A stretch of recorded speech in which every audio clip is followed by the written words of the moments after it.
कर्नाटक चुनाव में मौसम में सियासी दांव पे चले जा रहे हैं तो वहीं महाराष्ट्र में बेमौसम सियासत जारी है, जहां महाविकास अघाड़ी के टूटने की अटकलें थमने का नाम नहीं ले रही। भले ही अजित पवार ने एनसीपी छोड़ने से इनकार कर दिया हो, लेकिन सहयोगी दलों के निशाने पर वो लगातार बने हुए हैं। एनसीपी की इफ्तार पार्टी में अजित पवार और शरद पवार साथ साथ नजर आ रहे हैं, लेकिन महाराष्ट्र की सियासत में सवाल यही है कि क्या मंच पर साथ नजर आ रहे पवार पार्टी में भी साथ हैं? क्योंकि लगातार अटकलें लगाई जा रही हैं कि अजित पवार एनसीपी को तोड़कर बीजेपी शिंदे गुट में शामिल हो सकते हैं। ये सवाल कोई और नहीं बल्कि खुद महाविकास अघाड़ी के नेता खड़े कर रहे हैं, जो अब अजित पवार को जमकर कोस रहे हैं। अगर मैंने सच कहा है इसलिए मुझे कोई टारगेट करता है तो मैं मानता हूं कि मैं सच बोलता रहूंगा और सच कहता रहूंगा, और मुझे किसी ने टारगेट किया है इसके लिए मैं पीछे हटने वाला आदमी नहीं हूं। मैं हमेशा सच ही बोलता हूं, मैं किसी के बाप को डरता नहीं। अजित पवार के ऊपर संजय राउत भड़के हुए हैं, वजह भी जान लीजिए।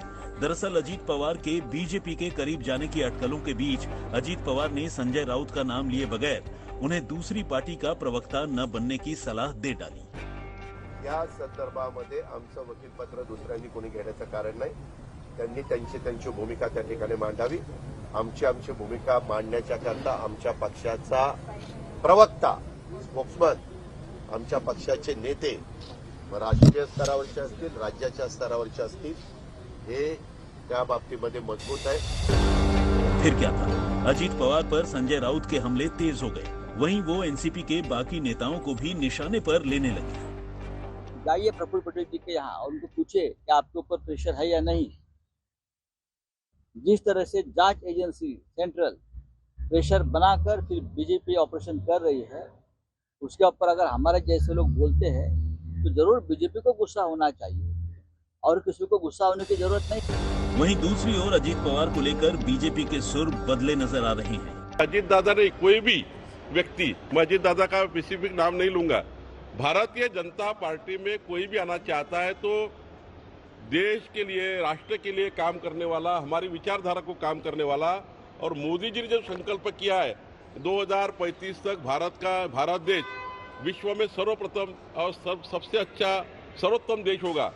मोदी जी का संकल्प पूरा करने के लिए जिनको लगता है कि हमने मदद करनी चाहिए, उनको सभी को भारतीय जनता पार्टी में उनके प्रवेश को मान्यता है, उनका अभिनंदन है।